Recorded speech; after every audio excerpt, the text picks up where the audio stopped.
Olá, boa tarde a todos e a todas, você que nos acompanha na sua casa, no seu quarto, mesmo que à distância, estamos conectados. Meu nome é Thales e eu estarei com vocês nesta tarde de hoje, auxiliando os nossos palestrantes, belíssimos palestrantes. Conosco estão o professor Fernando Ferreira, a professora Ileia e também a professora Geni, que rapidamente teve uma queda, mas já vai voltar para ficar conosco aqui. Nesta tarde, então, nós vamos dar continuidade ao nosso comedor com a atividade de mesa redonda número 6, intitulada O Livro em Braille como um instrumento de resistência ao processo de desbrailização em tempos de ensino remoto. Conosco, então, os professores vão apresentar as suas apresentações.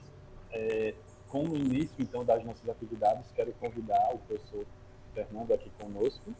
O professor Fernando possui graduação em licenciatura em Geografia pela Universidade Federal Fluminense, graduação em bacharelado em Geografia pela Universidade também Federal Fluminense, pós-graduação em Políticas Territoriais do Estado do Rio de Janeiro pela Estadual do Rio, mestrado em Geografia pela Universidade Federal Fluminense e doutorado em Geografia pelo também UERJ, Estadual do Rio de Janeiro. Atua como professor do Instituto Benjamin Constant, tem experiência na área de geografia, com ênfase em geografia humana, atuando principalmente nas seguintes áreas: educação espacial, especial, geografia urbana e geografia dos esportes. Professor Fernando, vou desde então passar a palavra ao senhor. Seja muito bem-vindo, fique à vontade. Boa tarde, Thales. Muito obrigado. Boa tarde a todos. Prazer poder participar pela terceira vez do Conedu, um evento sempre bastante importante, bastante instigante, os assuntos que discute. Prazer poder participar novamente desse evento, agora mais uma vez na edição em formato virtual. Bom, então eu vou dar início agora, antes de dar início, né, a minha fala, a minha parte da mesa redonda, só vou me apresentar. Eu sou um homem branco, tenho 48 anos, tenho os cabelos curtos, já bastante ralos, já em grande parte grisalhos, principalmente nas laterais, um pouquinho de textura de cabelo castanho na parte de cima, e eu tenho vestido com uma blusa branca e uso óculos. Bom, eu gostaria então de dar início agora à apresentação do Thales. Obrigado, Thales. Bom, considerando a nossa fala, só inicialmente, nós somos eu, a professora Ileia e a professora Geni, nós fazemos parte de um grupo de pesquisa no Instituto Benjamin Constant, que é o Grupo de Estudos e Pesquisa em Adaptação. Lá no IBC, além de tudo que o Thales falou na apresentação, eu também sou professor de Geografia e sou coordenador também da pós-graduação Lapciência, também faz implantação no Instituto, e também trabalho com Ileia, com Genima, e uma equipe também com outros professores na adaptação de livros didáticos e paradidáticos para o sistema Braille. E é um pouco da nossa experiência, né, que a gente vai falar hoje nessa palestra, nessa parte da mesa redonda. E de início, né, vamos falar sobre o Braille. Né? O que a gente entende como Braille, a importância dele. Se a gente fosse utilizar palavras para defini-lo, a gente poderia dizer da seguinte forma, que o Braille ele é igualdade, ele é democrático, ele é inclusivo, ele é analógico, ele significa uma autonomia para a pessoa cega, é uma tecnologia assistiva, é revolucionário e é uma expressão de resistência agora nesses tempos que nós vivemos dos avanços tecnológicos. Você tem tudo cada vez mais meio eletrônico e que levaria a uma desbrailização, quer dizer, uma perda do hábito do uso do Braille, quando na verdade a gente acha que todos os avanços, todos os recursos são muito bem-vindos e que se complementam ao Braille, que já existe. É o que a gente vai tentar falar um pouco. Um livro, no caso em Braille, também como um instrumento de resistência agora nesses períodos, principalmente que agora a gente tem o ensino remoto, né, que é cada vez mas por causa da pandemia. Bom, falar um pouquinho sobre o sistema Braille, é que, na verdade, é o seguinte, quando a gente fala do sistema Braille, ele já é uma evolução daquilo que foi feito. Já você tem uma estrada, né, vamos dizer assim, então não foi o início da estrada, já pegou já um caminho que já foi trilhado por outras pessoas. Esse breve histórico, para chegar à criação do sistema Braille, em 1784, você tem a criação do Instituto Real dos Jovens Cegos de Paris, o Valentin Louis. Então, a primeira instituição especializada no ensino para pessoas cegas. É claro que já tinha toda uma história anterior, mas pela questão do tempo fica muito curto. Então, já começa em 1784. Nessa época, você tinha o ensino da escrita, que era por meio de letras em relevo. Então, a maneira que se ensinava, né, aos cegos era por esse sistema de letras em relevo. E nesse instituto, as pessoas aprendiam disciplinas como aritmética, geografia e música. É claro que esse sistema de letras em relevo, ele é óbvio, é melhor do que nada, mas ele realmente tinha muitas falhas, né? Tinha muitas dificuldades na questão da aprendizagem. Até que em 1819 você teve uma evolução com o Charles Barbier, que era um oficial do exército francês.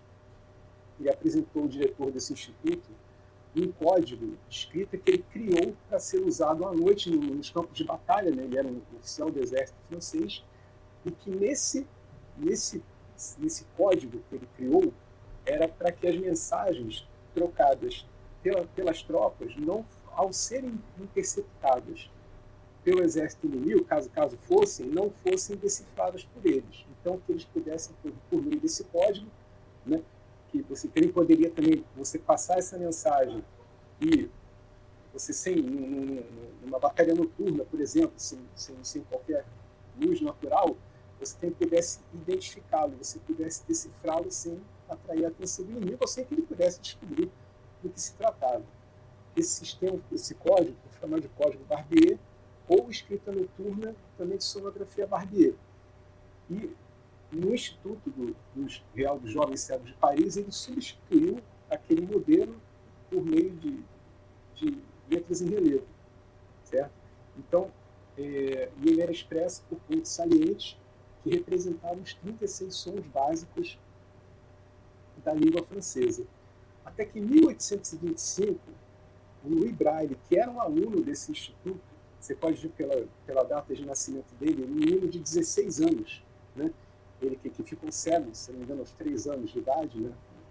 Num acidente na propriedade do pai dele, e foi mandado para Paris para estudar no instituto. Então, ele foi apresentado esse código Barbier, aprendeu, certo? E a partir daí, havia uma série de limitações nesse código, ele aperfeiçoou. Então, desse aperfeiçoamento, surgiu o sistema Braille, que foi inspirado nesse código Barbier, como eu já falo, já tinha pontos salientes, né, como foi dito anteriormente.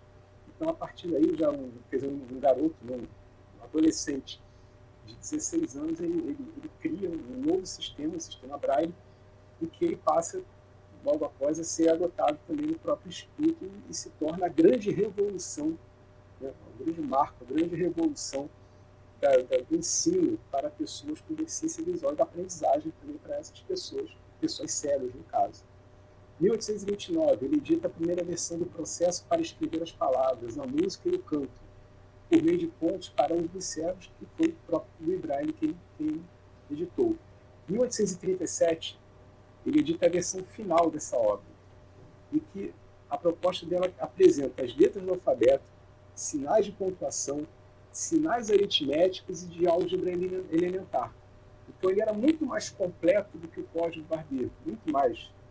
E além do mais, tinha uma codificação estenográfica, além de uma notação musical, que foi a base manual internacional de notação musical, que até hoje ele é empregado mundialmente. Então você, a partir daí, a questão da autonomia para a aprendizagem da pessoa cega teve um enorme salto, foi basicamente uma revolução para essas pessoas.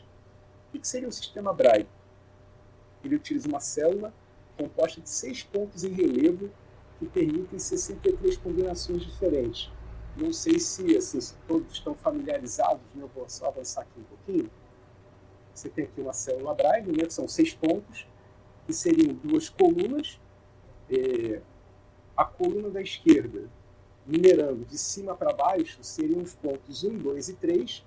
A coluna da direita, também de cima para baixo, os pontos 4, 5 e 6. Então, na combinação desses pontos, você tem o alfabeto Braille. Por exemplo, a letra A é o ponto 1. Então, seria apenas aquele ponto que está no alto e à esquerda de vocês, tá certo? Da mesma forma, por exemplo, a letra C, né?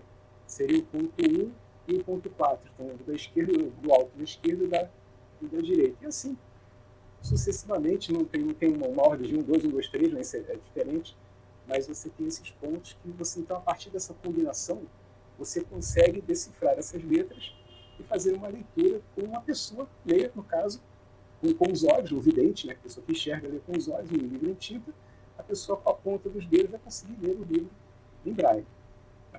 Essas combinações permitem representar não apenas as letras, sinais gráficos e de pontuação, como também números, símbolos fonéticos, matemáticos, físicos, químicos e a notação musical também. Só voltando aqui, por exemplo, eu acho que quem mora em edifícios, né, aqui no Rio de Janeiro, acho que tem uma lei. Você tem sempre nos elevadores, tem ao lado da numeração dos andares e das letras, aquele P de portaria, por exemplo, né, você tem também em braille, no relevo, no braille. Se vocês perceberem, vai ter sempre assim, ao lado do número do andar, vai ter uma espécie como se fosse, não, mal comparando, né, assim, para a gente que enxerga, é como se fosse meio que um sinal de uma letra, um L invertido, né, que seria aqui nesse caso, os pontos 3, né, que é o que está à esquerda logo abaixo, 4, 5, 6, que é a coluna da direita. Isso representa o sinal de número. Então, quando surgir uma letra ao lado desse sinal de número, como por exemplo a letra A, que é o ponto 1, você já sabe que é o primeiro andar. Se aparecer o 1 e o 2, que é a letra B, vai ser o número 2, o segundo andar, e assim sucessivamente, só para quem não está familiarizado para poder entender. Então, como é que ele usa essa combinação para representar uma série de símbolos, não somente as letras, uma série de sinais. Ele vai ser muito completo. Então, ele tem essa vantagem de acompanhar o desenvolvimento técnico-científico, permitir incorporações de outros símbolos, como os utilizados na informática. Então, você pensa, uma tecnologia criada em 1825, ela se mantém atualizada até hoje, que você consegue representar arroba, por exemplo, você consegue representar símbolos da informática, símbolos de convenções que foram criadas mais de um século depois. Então ele tem esse poder, essa maleabilidade, vamos dizer assim. E com o Braille, principalmente, o cego ele tem acesso ao aprendizado, não apenas da língua portuguesa, como também de todas as outras línguas que se utilizam no alfabeto ocidental. Tem até o caso de um amigo meu que ele estava ele é hereditário de geografia, mas ele na parte do turismo também, lá da UF. Ele estava num vulcão na próxima cidade de Nápoles, na Itália, e tinha um corrimão com as informações em braille. Ele me ligou, aí ele falou assim, quem não conhece a fundo, né? Como é que faz aqui, como a pessoa cega faz aqui para ler essas informações em braille? Um brasileiro consegue ler? Assim, ele vai ler em italiano, porque se as informações estiverem em italiano, né, ele vai ler em italiano. Se ele souber italiano, ele vai. Se tiver uma versão em inglês, ele vai ler como se tivesse uma pessoa, um vidente, lendo um texto em inglês, um texto em italiano, no caso.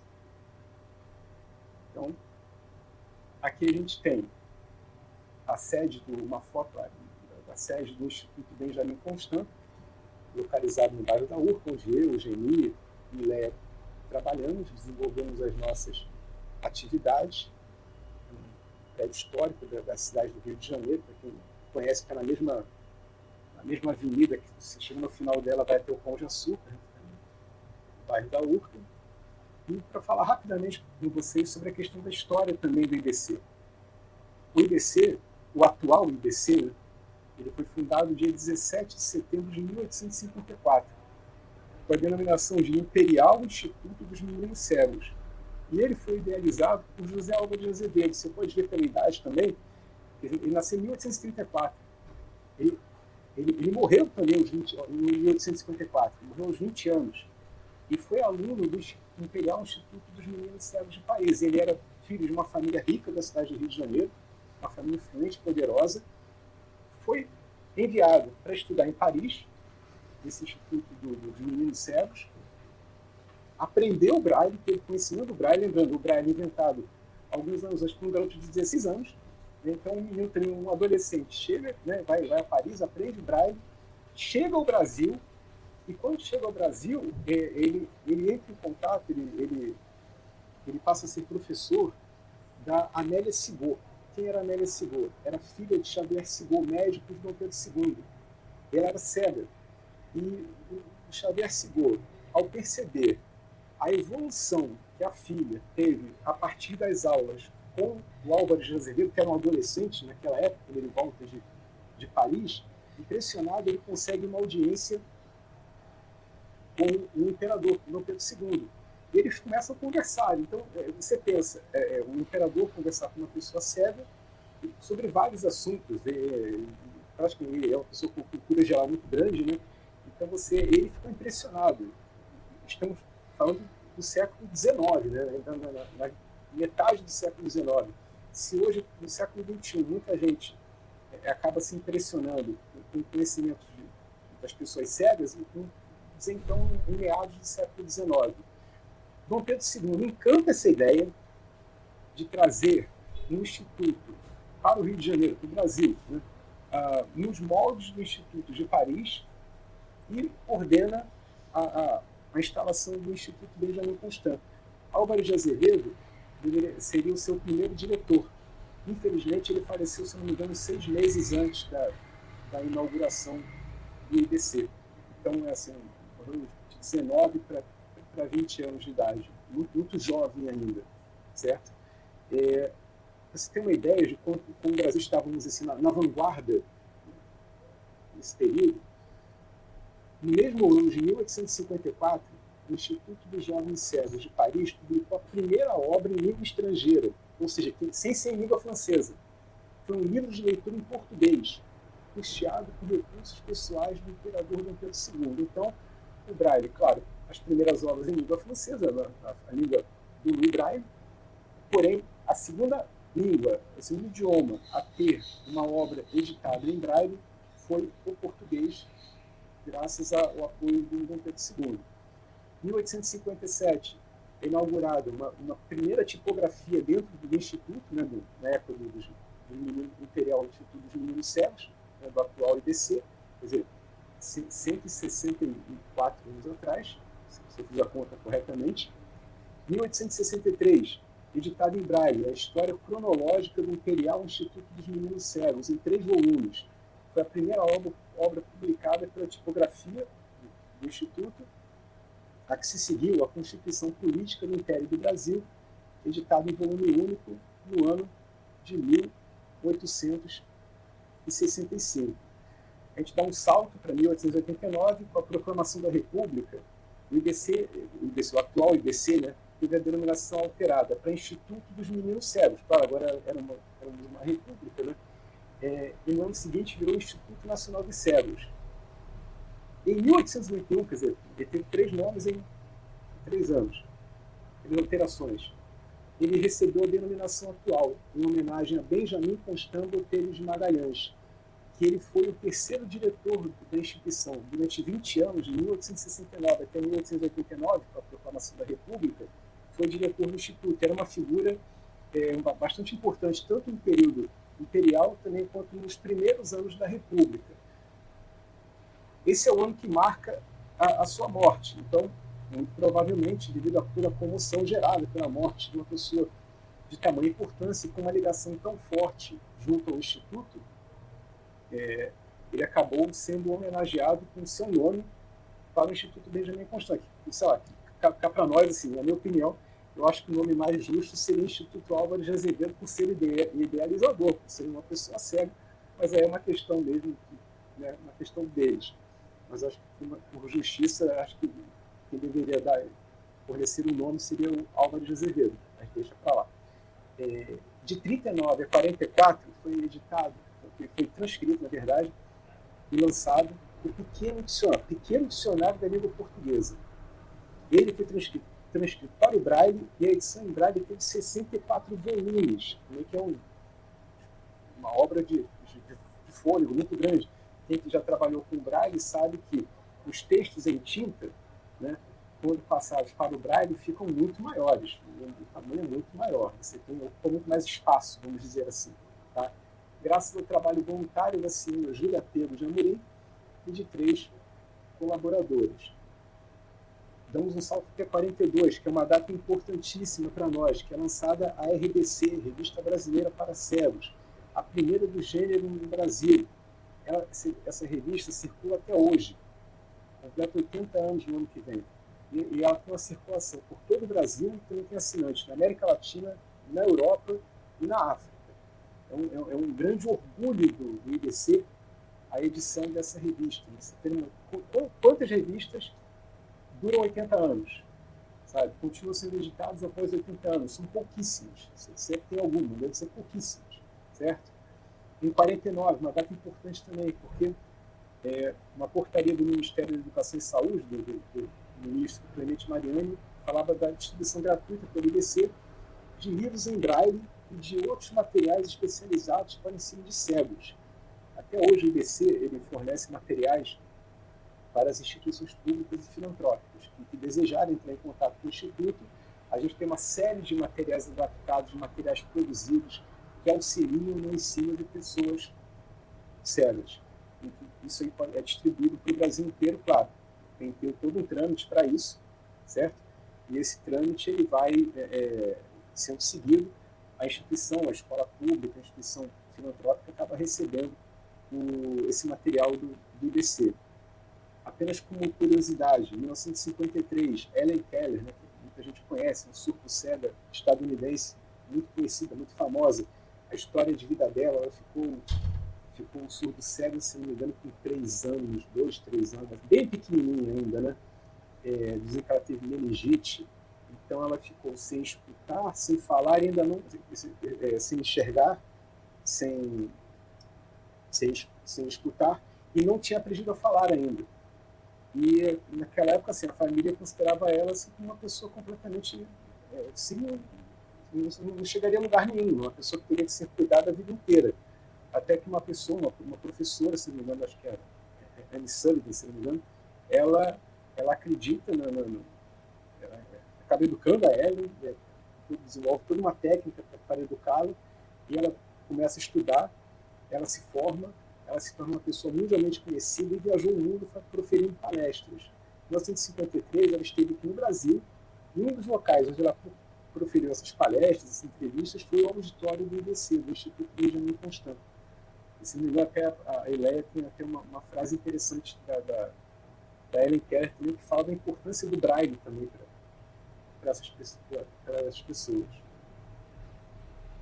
Prosseguindo, já dando o salto já nessa parte final histórica, 1999 foi um ano muito importante, porque tivemos o convênio do IBC com o FNDE, Fundo Nacional de Desenvolvimento da Educação, para adaptação e transcrição de 20 livros didáticos de forma experimental para atender alunos cegos matriculados na rede regular de ensino.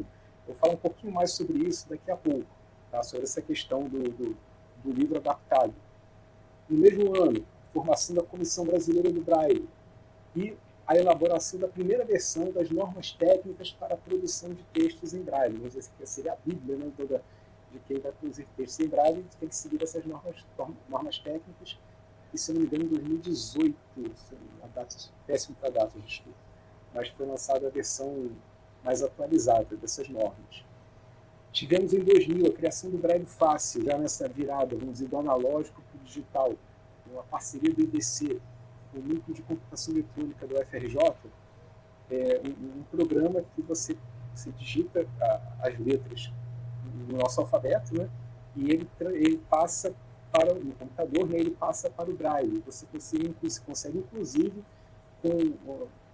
ordenando as letras de determinadas formas, fazer, por exemplo, linhas, desenhar tabelas. É bem interessante. O próximo slide fala um pouquinho sobre isso, mostra rapidamente. 2002, publicação da grafia Braille para a língua portuguesa. 2007, a imprensa Braille, que é a herdeira, vamos dizer, da tipografia inicial do Instituto, completou 150 anos e teve a inauguração das suas novas instalações. O prédio foi reformado, foi ampliado, com a capacidade de crescer bastante para a impressão da produção de obras em Braille. Em 2009, a criação do programa Monet, pela Acessibilidade Brasil pelo IBC, que permite alguns desenhos mais elaborados na tela. A gente tem aqui, não sei se vocês conseguem ver de casa, no alto e à esquerda, temos um texto no Braille Fácil, a parte de cima do Braille Fácil. Temos um texto que está escrito, né, como se escrevesse no computador. À direita é o texto passado para o Braille. Você clica no comando e ele brailiza, ele passa para o sistema Braille. E isso agilizou bastante a produção das obras, dos livros em Braille. Você imprime e depois sai aquele texto em Braille. E abaixo temos um desenho feito no programa Monet, que é um programa para desenhos. Os desenhos não costumam ficar perfeitos, mas alguns são muito bons. Também é muito usado para matemática, né? E também é um programa que nos ajuda bastante, mas é mais para questões mais elaboradas. Bom, o IBC atualmente está estruturado em 5 departamentos. O Departamento de Educação, que é o DED, que é a escola, né? Escola que tem mais também divisões, mas é basicamente a escola. O Departamento Técnico Especializado, DTE, onde você tem a adaptação dos livros, tem o setor também do livro ampliado, que é o pessoal de baixa visão, tem a produção de material especializado, tem uma série de divisões. E o Departamento de Estudos, Pesquisas Médicas e Reabilitação, DMR, na parte da reabilitação, das cirurgias também para a população. O DPPE, que é o Departamento de Pós-Graduação, Pesquisa e Extensão, que é o departamento mais jovem do Instituto. Começamos a primeira turma do mestrado, teve início em meados agora de 2021, já estamos numa fase final do processo seletivo para a segunda turma do mestrado do IBC, que deve iniciar em fevereiro de 2022, a próxima turma.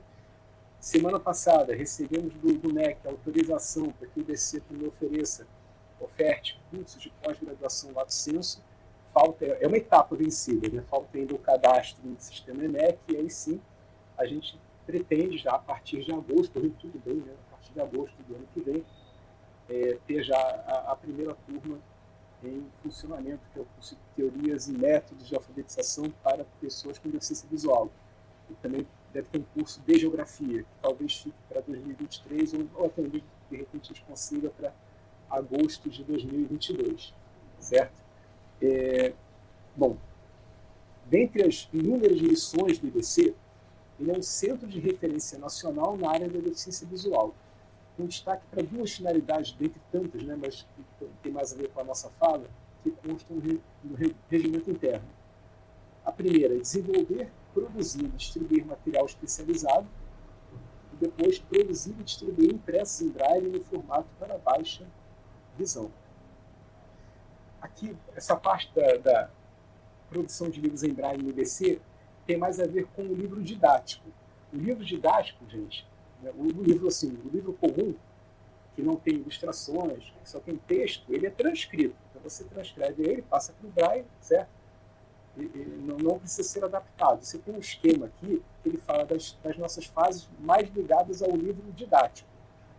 Adaptação, transcrição, revisão, impressão e encadernação. Basicamente é o seguinte, o que é adaptação? O livro didático, ele é cada vez mais visual. Então, o nosso desafio é o seguinte: como tornar compreensível para uma criança cega um livro didático que tem uma linguagem cada vez mais visual. Então, o que a gente faz muitas vezes é pegar gráficos, tabelas, a parte mais visual mesmo, né? Imagens, e descrevê-las, ou então fazer pequenas tabelas, pequenos gráficos para facilitar a compreensão. A gente sabe que não vai zerar a perda. Perda sempre terá. A gente tenta minimizar essa perda, porque ainda tem um duplo desafio. Crianças em fase de alfabetização têm dificuldade para leitura, como é em tinta e como é em braille. Se a gente adaptar demais também, escrever demais, fica muito cansativo para a criança. Então, é todo um campo assim, muito fascinante, mas que infelizmente não dá tempo para falar agora.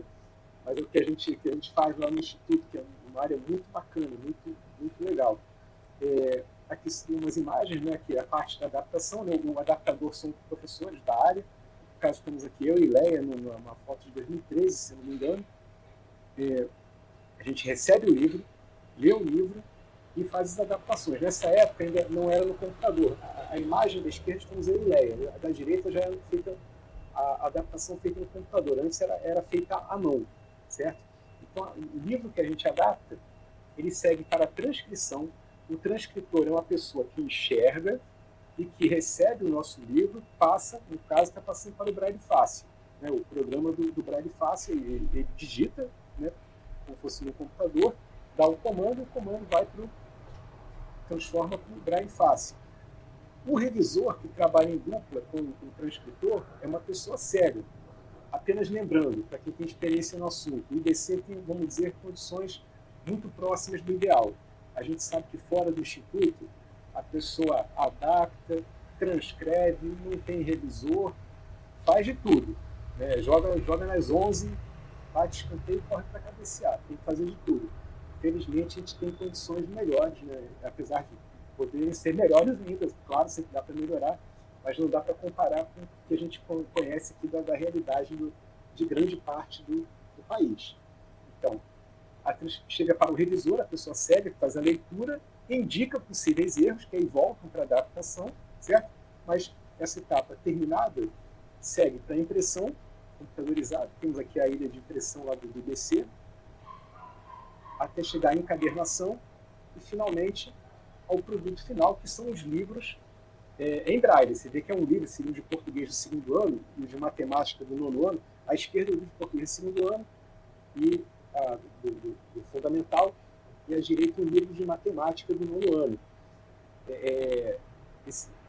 Você tem as edições também, que são as edições das editoras em tinta, e que a gente passa para o Braille, que fica em vários volumes, fica muito maior do que um livro comum, um livro em tinta para a criança que enxerga.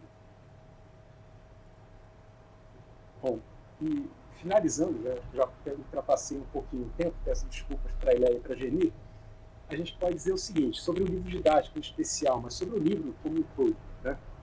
Ele constitui-se um direito de todo estudante, assim como o livro de qualquer pessoa cega. Ele é um valioso recurso que auxilia alunos e professores no processo de construção do conhecimento.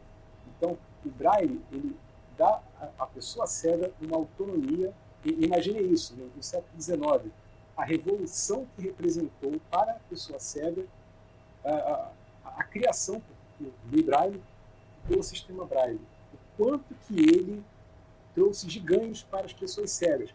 Óbvio, o avanço tecnológico, o mundo mudou, há uma série de avanços, mas esses avanços, de maneira alguma, devem fazer com que a pessoa deixe o Braille de lado, com que a pessoa seja desbrailizada. É claro, vai mudar a percepção em relação ao Braille para a gente mesmo, para nós. A gente que hoje em dia a leitura é muito mais pelo computador do que era. Eu não leio mais jornal impresso. Né? Agora é pela tela. Se você dá uma caneta para eu escrever, a minha letra já não era boa na época que eu tinha o hábito de escrever mesmo a caneta. Hoje em dia sai uma coisa horrorosa, porque hoje a gente digita mais de 90% de tudo que a gente escreve. Então, a gente não pode perder, o cego não pode perder o Braille. Ele tem que manter o Braille e usar esses avanços como novos recursos que vão auxiliá-lo a terem uma aprendizagem melhor ainda. Aí sim, um complemento. Uma coisa não está dissociada da outra. Você tem o Braille junto com as novas tecnologias que podem caminhar juntas, e sobre isso também a professora Ileia vai falar, e a Geni também vão falar um pouco mais adiante.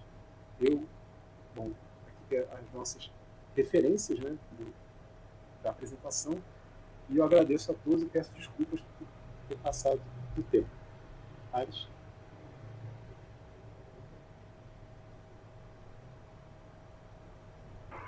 Obrigado, professor, pela ótima apresentação.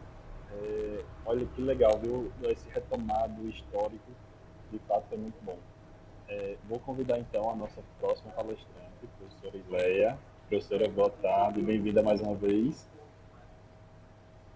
A professora Ileia, ela é professora de língua portuguesa do ensino básico, técnico e tecnológico do Instituto Benjamin Constant, o IBC, Centro de Referência Nacional na área da deficiência visual, com mestrado em língua portuguesa pela Universidade do Estado do Rio de Janeiro, a UERJ. Possui doutorado em letras pela Universidade Federal Fluminense e realização de estágio de pós-doutoramento em estudos de linguagem na Universidade Federal Fluminense. É coordenadora da adaptação de livros didáticos e paradidáticos e membro da comissão editorial das revistas em Braille na divisão de imprensa Braille. Membro da comissão editorial da divisão de pós-graduação e pesquisa do Departamento de Pós-Graduação, Pesquisa e Extensão. E líder também do Grupo de Estudos e Pesquisa em Adaptação, o GEPA. Desenvolve pesquisas na área dos estudos de linguagem e da educação especial. Professora, que alegria, que honra tê-la conosco aqui nesta tarde de hoje. Vou deixar então a palavra para a senhora, fique à vontade. O seu som está mudo.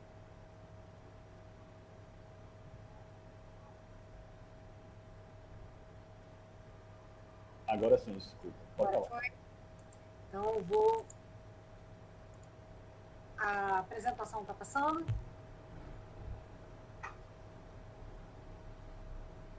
Em tela cheia, Thales? Não, ainda não consta aqui para mim, professora.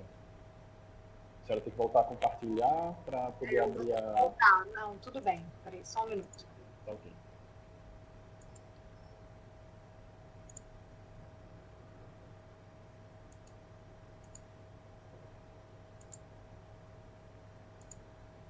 Agora sim.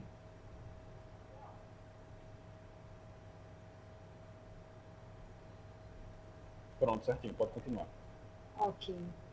Boa tarde, obrigada, Thales, pela apresentação. Boa tarde a todos.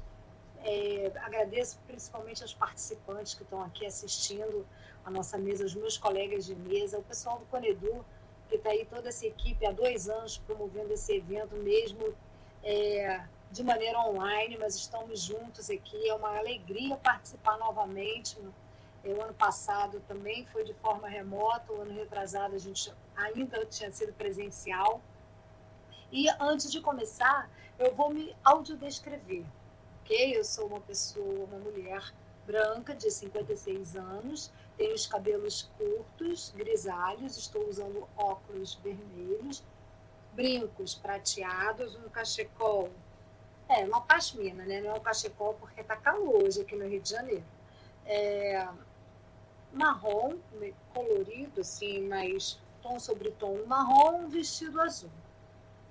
Atrás de mim, um pano marrom também sobre a minha cadeira, ok? Como o Thales falou, eu sou membro do grupo de pesquisa do GEPA, que a gente desenvolve essas pesquisas lá no Instituto.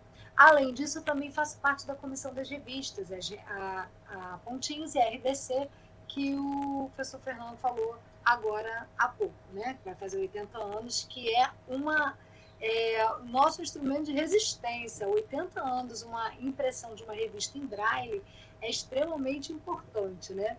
Então, assim, essa oportunidade para compartilhar aqui com vocês conhecimento sobre o Braille, sobre deficiência visual, que é uma coisa que, de fato, me encanta muito. Eu entrei no Instituto em 2013 e eu não tinha nenhum contato com a educação na área da deficiência visual.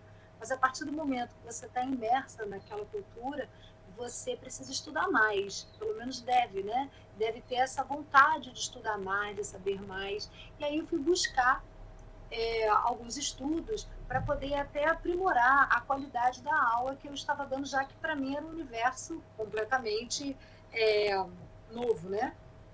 E aí, dentro dessas pesquisas, eu vou procurar abordar a leitura Braille mas pelo viés cognitivo, como o cérebro recebe esses estímulos pontográficos e proporciona o conhecimento à pessoa com deficiência visual.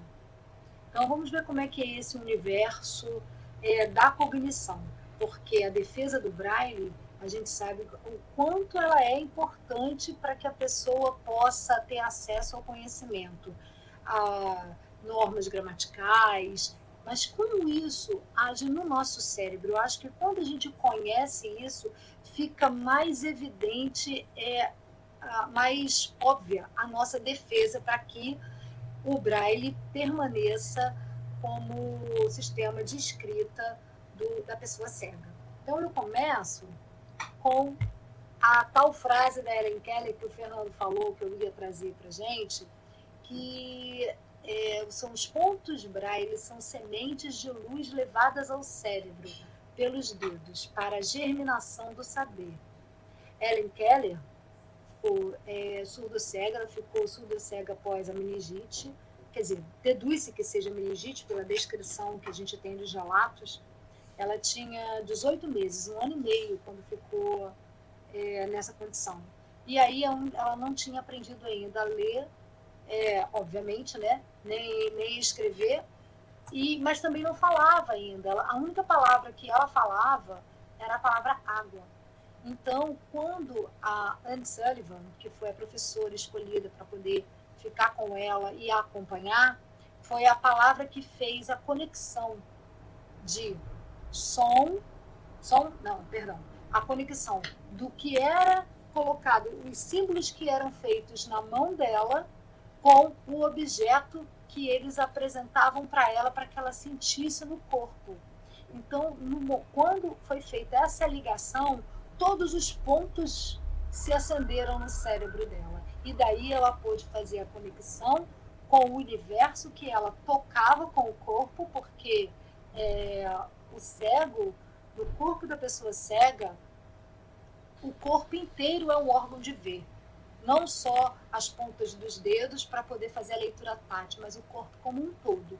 Então, ela pôde perceber a conexão entre o que era colocado, desenhado na palma da mão dela, como simbologia daqueles objetos que eram mostrados para ela de forma que ela pudesse pegar, tocar. E daí em diante, depois ela aprendeu o sistema Braille, e que para a pessoa surdo-cega, a única forma de ter conhecimento do mundo é o sistema Braille. Porque a pessoa que ela não é surdo-cega, ela é cega, ela vai, que a gente está aqui discutindo a questão da oralidade, da questão da autonomia, que o Braille dá autonomia para ele, mas não é o ideal, né? A questão só da oralidade, de vir por meio de sintetizador de voz, por meio dos ledores, mas a pessoa surdo-cega não tem essa possibilidade. Então, para o surdo-cego, no caso aqui, nossa referência é Helen Keller, só por meio do sistema Braille. Só para a gente elucidar a importância que a gente traz com essa informação, né? Então, entender, quando ela fala ali, pontos de luz levados ao cérebro pelos dedos para a germinação do saber, a gente precisa entender os estímulos pontográficos desses pontos que fazem no nosso cérebro, né? No caso do cérebro da pessoa cega. Como é que isso ocorre? Quando a gente precisa entender como isso funciona para a gente reconhecer mais ainda a importância do sistema Braille. E aí, como eu tinha falado antes, eu entrei no Instituto em 2013 e comecei a fazer uma pesquisa de pós-doutoramento em 2017, caminhando pela questão da leitura, deficiência visual, sistema Braille, e comecei a pesquisar. Como eu falei, era um mundo novo para mim, né? E a gente continua aprendendo, tá? A gente está lá assim há 8 anos, mas o aprendizado é constante. E aí eu encontrei as pesquisas da professora Joana Bellarmino, que é usuária do sistema Braille e é a professora da Universidade Federal da Paraíba. Ela, na tese de doutorado dela, gerou um livro que é O que vê a cegueira. E ela vai fazendo uma análise semiótica, mas fazendo uma interligação com aspectos cognitivos, culturais do usuário do sistema Braille. E aí, quando fala de cognição, me chama a atenção, foi ela que me despertou para essas questões de como funciona o cérebro da pessoa cega ao fazer a leitura em Braille. E aí eu vou só ler rapidamente esse trecho de um texto que ela escreve, de um blog português. O nome do texto é 6 pontos de uma revolução sistêmica. Está depois lá nas referências, quando eu apresentar lá no final. Tá bom? Então, olha só. Para além do indescritível prazer de poder ler e escrever, para além do mágico movimento entre mão e cérebro, decifrando a cultura da escrita, o que teriam disparado nos cérebros desses indivíduos os 6 pontos de Braille? Que tipos de sinapses e conexões neuroquímicas o gesto de Braille teria despertado em seus neocórtex, conexões estas que poderiam estar adormecidas desde o tempo das savanas? Somente há menos de 200 anos foi dada a essa coletividade a ferramenta para a leitura e a escrita. O que será que essa ferramenta estará produzindo em seus cérebros? E aí eu fiquei também com essa interrogação. Claro que, como a própria professora Joana fala, é mais um ato de escrever e perguntar, porque só mesmo a neurociência que pode verificar, averiguar como é esse funcionamento. E aí eu fui beber nas águas da neurociência para entender como isso funciona. Que luzes são essas que são acesas? E que é isso que estava apagado? Então, o nosso cérebro ele tem uma plasticidade. Ele vai se adaptando às informações que a gente vai trazendo. A gente não diz que quanto mais a gente lê, mais o nosso cérebro vai se expandindo. A gente coloca para o nosso aluno que precisa ter hábito de leitura, porque isso é importante para que ele ganhe conhecimento, para que ele ganhe vocabulário, para que ele consiga se desenvolver por escrito, textualmente. E aí, nós não temos essa tecnologia de ponta, né? Mas a gente vai buscar quem é que está falando sobre o assunto. E o que eu percebi, para minha surpresa, que os cegos acionam a mesma região do córtex cerebral quando eles leem com a ponta dos dedos, a leitura tátil, eles acionam na região do córtex cerebral occipital o mesmo ponto que nós videntes, como a gente chama no campo da deficiência visual, as pessoas que enxergam, o mesmo local no cérebro, a mesma região do cérebro, melhor dizendo, que a pessoa cega. Então, ou seja, a gente tem a leitura em braille, ela desenvolve o cérebro da pessoa cega, assim como a leitura por nós videntes desenvolve o nosso cérebro. Só que as nossas sinapses precisam ser estimuladas. E as sinapses da pessoa cega não eram estimuladas porque ela não tem a visão.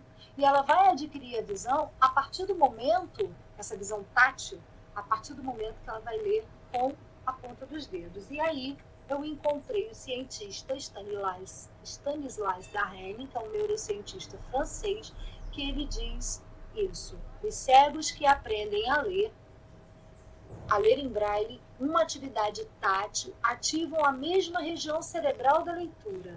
É incrível, pois essa região não recebe estímulos visuais, mas recebe os estímulos táteis. As formas visuais das palavras são ativadas pelo tato, ao tocar as letras em braille. Então, vejam, a ciência, obviamente, ele tem os artefatos tecnológicos para poder fazer essa aferição e dar essa declaração, que a gente está lidando com o mesmo processamento de leitura, da mesma maneira. Então, a gente tem que pensar da mesma forma. Nós, videntes, não vamos abrir mão da nossa leitura e da nossa escrita. E por que o cego vai abrir mão da leitura e da escrita em braille? Ele não pode, porque senão o cérebro não vai se desenvolver. E aí, eu estava falando sobre a plasticidade cerebral, a capacidade das sinapses, dos neurônios ou das regiões do cérebro de alterar suas propriedades através do uso, da estimulação. Então, os cegos de nascença, o cérebro recria caminhos que estavam desligados, e aí aqueles pontinhos de luz, como diz Alan Keller, vão refazendo essas sinapses, e a leitura em braille vai buscando esse cérebro do indivíduo no mesmo ponto do indivíduo que enxerga. Então, esse diálogo entre mão e cérebro é o corpo levando a informação até o cérebro da pessoa, promovendo essa maturação, essa expansão do cérebro, para que a pessoa cega consiga também fazer leituras profundas, leitura, que eu vou falar um pouco desse conceito, do conceito de leitura profunda daqui a pouco, que ele consiga fazer essas leituras e realizar textos, escrever textos, promover livros, escrevendo livros, como a Helen Keller. Né? Então, por quê? Porque o sistema Braille expandiu essa condição do cérebro, para que ela pudesse cada vez mais sair de uma leitura mais simples para uma leitura mais extensa, mais profunda, mais complexa. E aí, continuando na busca, né, que a gente está sempre buscando novos conhecimentos, recentemente a professora Joana Bellarmino fez uma palestra lá no Instituto e ela citou a neurocientista Marianne Wolff, que trabalha com as questões de leitura e o mundo digital, que aí a gente entra um pouco na nossa discussão da questão da tecnologia. Tá? Ela diz o seguinte, que não há nada menos natural do que ler. Aí a gente pensa, de fato, não há nada menos natural do que ler. Por quê? Se a gente nós nascemos, né? Nós, enquanto bebês, nascemos numa comunidade e dali a gente aprende a falar, se a gente não tiver nascido com nenhum comprometimento, né? Aprende a falar. Por quê? Porque a gente está ouvindo, né?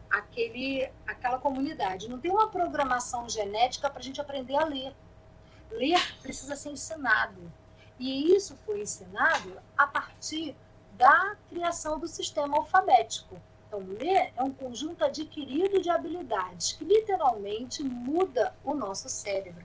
Permite fazer novas conexões entre regiões visuais, regiões da linguagem, regiões de pensamento e emoção. Não existe essa programação genética, como eu falei. Então, a alfabetização é uma das invenções mais importantes da humanidade, porque o sistema alfabético é que proporcionou para que a gente pudesse colocar no formato um formato gráfico aquilo que a gente escuta, ou seja, a gente pudesse reproduzir por meio das letras aquilo que a gente escuta. Por exemplo, Helen Keller sabia falar água. Depois ela reconheceu que o símbolo que era feito na mão dela correspondia àquele objeto que corria na mão dela debaixo da torneira que ela sentia. E depois ela trouxe essa informação para o sistema alfabético no sistema Braille.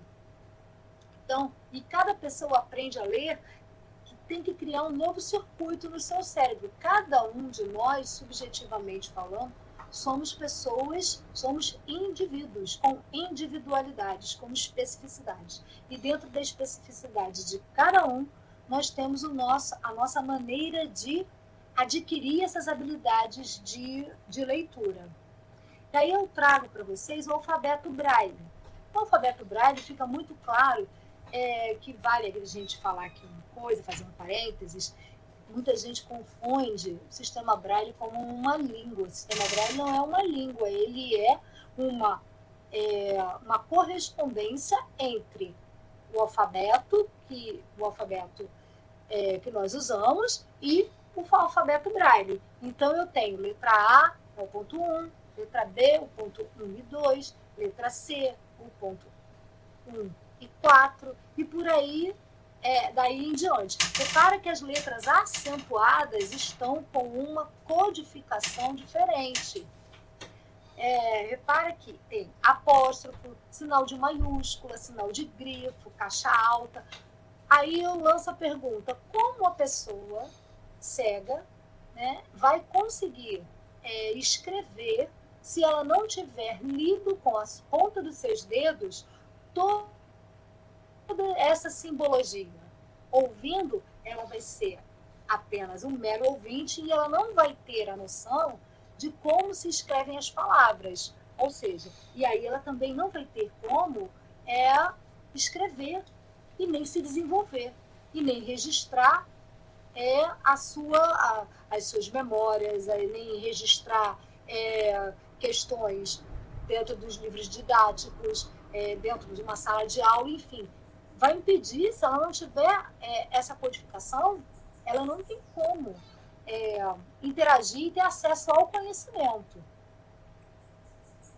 E aí, quando eu falei agora há pouco sobre leitura profunda, que é um conceito que a Marianne Wolf traz, que ela chama de leitura profunda,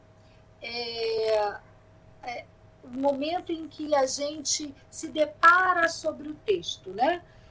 A gente se depara mais demoradamente sobre o texto, fazendo as nossas analogias e inferências. Se o cego estiver, a pessoa cega estiver ouvindo, ela vai fazer essa leitura, ela não tem como se deparar, se entregar àquela leitura, porque ela vai estar ouvindo, né? Pelos sintetizadores de voz, pelos ledores. Então, ela só consegue ter essa independência, essa autonomia, a partir do momento que ela faz a leitura por ela mesma. Os estudos da Marianne Wolf não falam da questão da pessoa cega. Só que, como a gente viu lá no começo, como o Darrene fala, que o cego aciona o mesmo ponto do registro cerebral, do mesmo ponto que o vidente, significa que tudo que eu entendo para a leitura, como processamento cognitivo de leitura para a pessoa vidente, eu entendo também como processamento cognitivo de leitura para a pessoa cega. Então, a leitura superficial, ela faz com que a gente desenvolva menos as nossas sinapses, o nosso córtex cerebral. Meio que nessas pesquisas, eles dizem que muitas vezes pode diminuir a nossa capacidade de compreensão de coisas mais complexas. É claro que ninguém está dizendo que tem que abandonar os celulares, que não pode interagir, não é nada disso, só que a gente precisa ter um equilíbrio.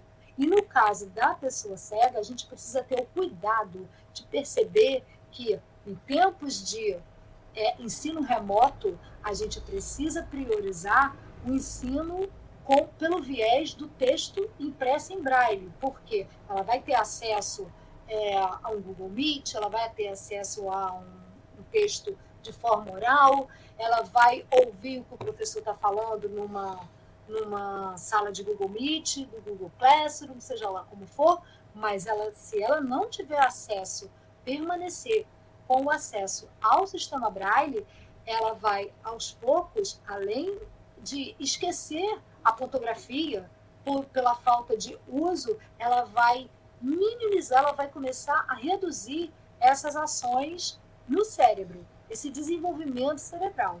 Então, quando ela fala sobre, aqui nesse último item, ler em uma tela leva a uma compreensão de leitura insuficiente em relação à leitura do papel. Por quê? Qual é o entendimento aqui?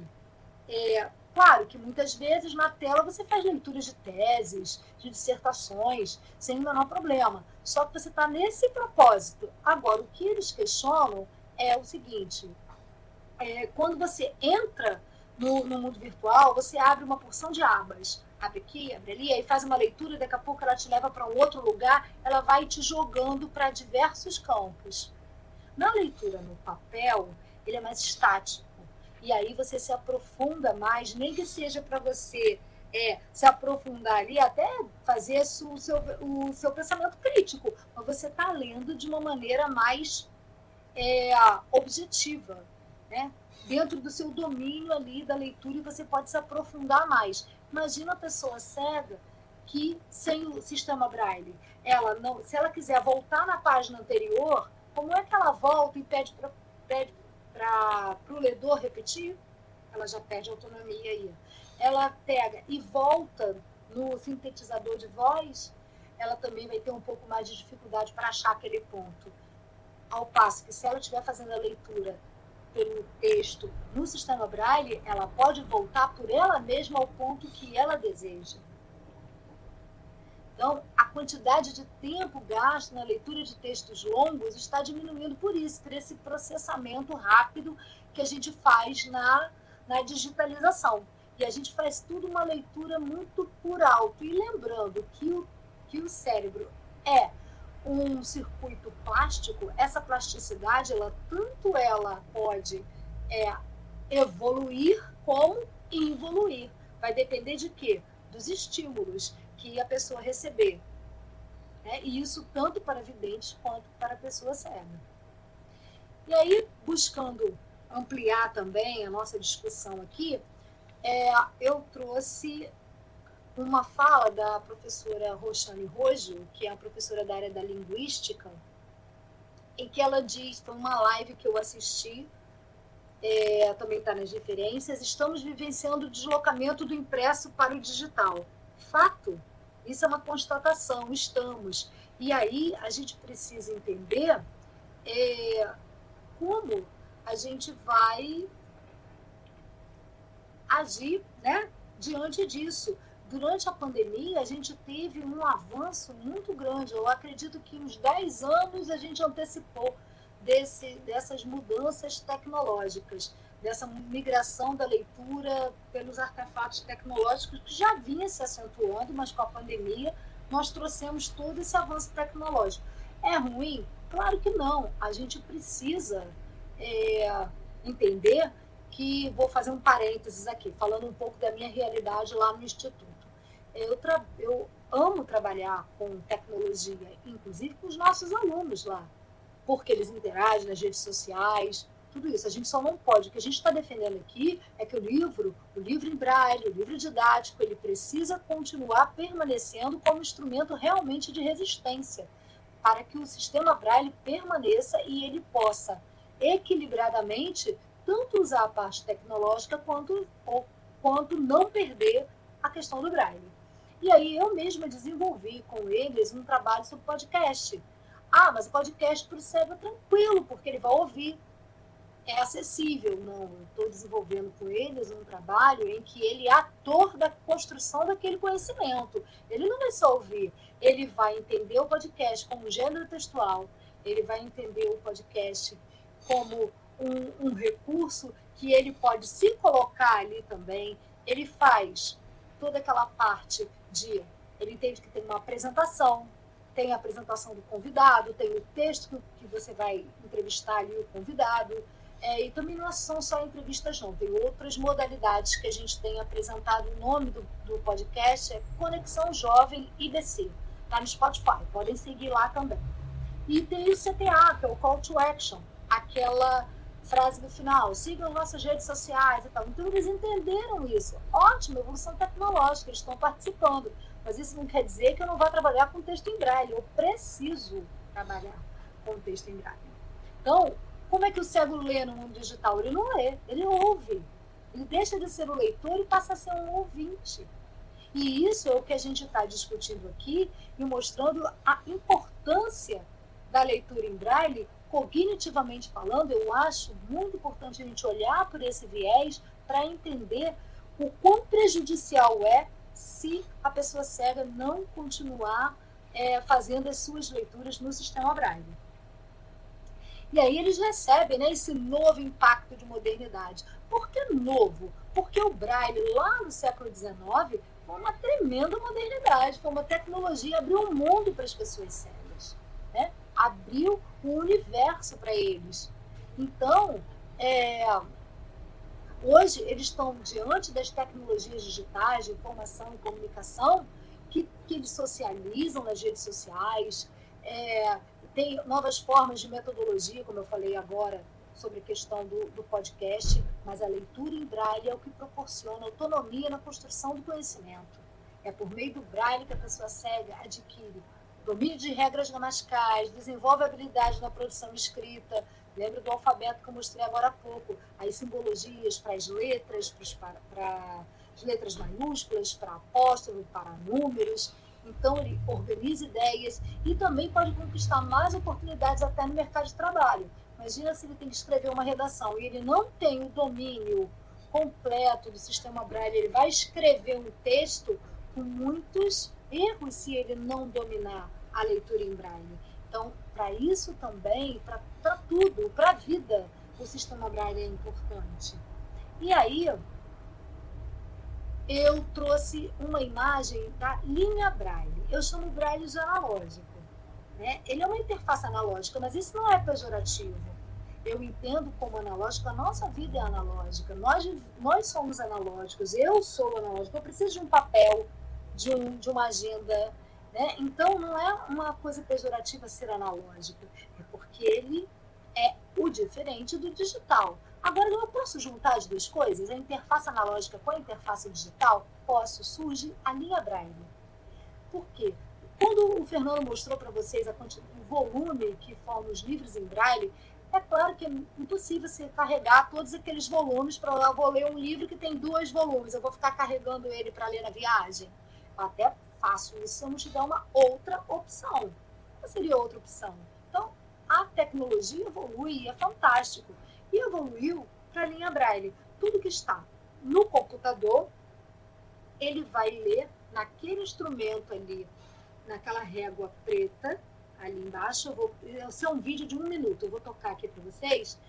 E aí, a pessoa ela vai continuar lendo em braille, porque ele vai passar o dedo pela linha braille, os caracteres estão em braille, e reproduzindo aquilo que está na tela. Então, algumas linhas braille, elas têm drive, entrada para USB, outras com cartão de memória, as mais sofisticadas e tudo, só que não é um equipamento barato.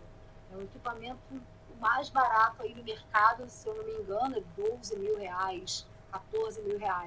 Então, a gente precisa, o braille, ele é democrático, a gente mostrou lá no começo, ele é democrático, porque ele vai para todos. Esse equipamento precisa ir para todos, mas para isso a gente precisa de políticas públicas para que possa levar para todas as pessoas com deficiência visual a tecnologia, né? Então, deixa eu tocar aqui o vídeo. É 1 minutinho.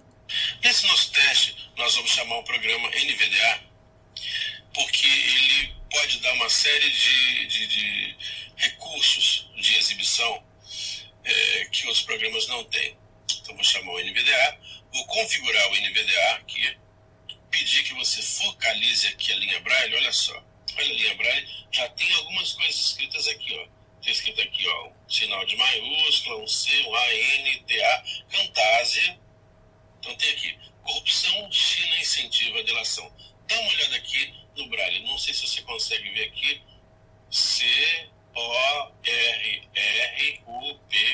corrupção, um tracinho, China incentiva a delação, que é o que está escrito ali na tela. Esse nosso teste... É isso, gente, é o que está escrito ali na tela. Ou seja, ele continua lendo com a ponta dos dedos, mantendo o seu cérebro ativo, conectando essas linguagens do digital para o braille e multiplicando essas informações. E aí eu trouxe, para finalizar a minha fala, um texto, o último parágrafo do livro O que vê a cegueira, da professora Joana Bellarmino, que eu acho que ele sintetiza todas essas questões cognitivas, a questão da tecnologia, sulcar perceptos táteis em papel, em hardware de computador, para vê-los convertidos em letras, tocar as palavras com a polpa do dedo indicador, vê-las explodir em caixas de sentidos, deflagrando os múltiplos e sutis níveis de semiose da cultura sígnica. Este tipo de revolução, de movimento sígnico, réplica particular de uma comunidade de pertença, de uma condição comum, é a fala tátil idealizada pela filosofia de Leibniz e exaltada por Diderot. Agora, a materialidade absorvida por uma cultura contemporânea que não se cansa de multiplicar, hibridizar e conectar as suas linguagens. Aqui as referências que eu usei e agradeço demais poder ter compartilhado com vocês esse estudo, esse conhecimento, esse todas essas pesquisas que a gente vem promovendo ao longo do tempo. Eu espero que vocês tenham absorvido e estamos abertos aí depois, que vai vir agora a professora Geni também falando mais um pouquinho, para a gente poder discutir mais sobre esse assunto que é assim, encantador para mim. Muito obrigada a todos. Obrigado, professora. Sensacional também, muito bom. Olha, já estou encantado com as apresentações aqui. Para fechar, então, com chave de ouro, a senhora vai continuar conosco, né? Aqui na tela? Vou, porque eu vou compartilhar da Geni, né? Pronto. Eu vou adicionar aqui a nossa querida Geni. Geni, nos escuta? Boa tarde. Boa tarde. Pronto. Vocês me escutam? Escutamos e vemos bem. Ah, que bom. A nossa querida professora Geni é mestranda no Profepic, no Instituto Federal do Rio de Janeiro, Polo Mesquita. É pós-graduado em letramento e alfabetização de crianças cegas e com baixa visão pelo Instituto Benjamin Constant e Instituto Superior de Educação do Rio de Janeiro. É graduada em Letras, Português e Literatura no Centro Universitário Cidade, professora da Educação Básica, Técnica e Tecnológica, Sistema Braille, no Instituto Benjamin Constant, coordenadora da equipe de revisão de textos Braille do Instituto Benjamin Constant e atual representante do IBC na Comissão Brasileira do Braille, junto ao MEC. Professora, então, vou deixar a senhora junto com a professora Ileia aqui, fiquem à vontade. Ok, obrigada. Boa tarde, gente. Eu gostaria de agradecer por participar do evento, agradecer ao convite dos meus amigos, Fernando e Ileia, pessoas que eu tive o prazer de conhecer, né? São amigos queridos. Nós desenvolvemos muitos trabalhos juntos com eles e com os outros amigos do grupo de adaptação. Trabalhar com esse grupo é realmente um grande prazer. Eu vou me autodescrever rapidamente. Eu sou uma mulher cega, sou parda, tenho cabelos pretos, mais ou menos nos ombros, utilizo um vestido rosa e estou numa cadeira preta. Eu só vou concluir, no Instituto, eu, além de ser coordenadora da revisão, da aula de Braille, dos cursos do Instituto para outras localidades também, eu faço parte do grupo de pesquisa em adaptação, que é o GEPA, que o Fernando e a Ileia também participam, e do grupo de pesquisas em estudos do Sistema Braille, que é o GPESBRA, que é um grupo recente de pesquisa do IBC. Também faço parte da equipe editorial das revistas, das nossas queridas revistas. E a minha fala, ela vem, eu vou falar do Braille como uma revolução tecnológica. Em seguida, vou falar um pouco de tecnologia assistiva e vou falar sobre desbrailização, que é um fenômeno que, infelizmente, vem crescendo. Até o século XIX, a leitura das pessoas cegas era bastante complicada. Eram livros enormes, o que dificultava a leitura individual. Quanto à escrita, a dificuldade era ainda maior. Não havia independência, liberdade. Antes do sistema Braille, encontramos na literatura diversos nomes de pessoas cegas que se destacaram academicamente. Essas pessoas eram de famílias com boas condições financeiras, que normalmente podiam oferecer professores particulares a seus filhos. Contudo, esta não era a realidade da maioria das pessoas. Muitos viviam de pequenos trabalhos e outros tantos pelas ruas na mendicância. Outras vezes ficavam reclusas nos ambientes familiares. Após o invento de Braille, a história começou a mudar. A comunidade cega passou a ter mais independência, liberdade. A leitura e escrita de pessoas cegas passou a ser livre e individual. Podia-se finalmente ler e escrever em qualquer dia e momento o que desejasse, inclusive as intimidades. Porque todo mundo gosta de escrever qualquer coisa, né, gente? Quando a gente tem independência, liberdade, você pode fazer o que você quer em qualquer momento. Se falta luz, se eu tenho uma reglete, um punção, eu posso fazer as minhas anotações. Eu não sou dependente de um computador, de um celular, né? Quando eu viajo, quando eu vou trabalhar, quando eu vou para qualquer lugar, eu sempre tenho uma reglete portátil na bolsa, eu sempre tenho um punção, eu sempre tenho papel ou um bloquinho, alguma coisa que me possibilite fazer as minhas anotações em qualquer lugar. Como a Ileia falou, Braille é democrático e muito mais barato do que tantos outros equipamentos, né? Nos processos anteriores, a leitura individual, como a gente já falou, era complicada. As letras eram feitas com linhas em relevo, impressas em tamanhos ampliados. Os livros tornavam-se enormes e a escrita, esta nem se fala, ficava bem complexa. A partir da Escola de Paris, criada por Valentin Hauy, mundialmente outras instituições com o mesmo propósito apareceram. Dentre essas instituições está, no Brasil, em 1854,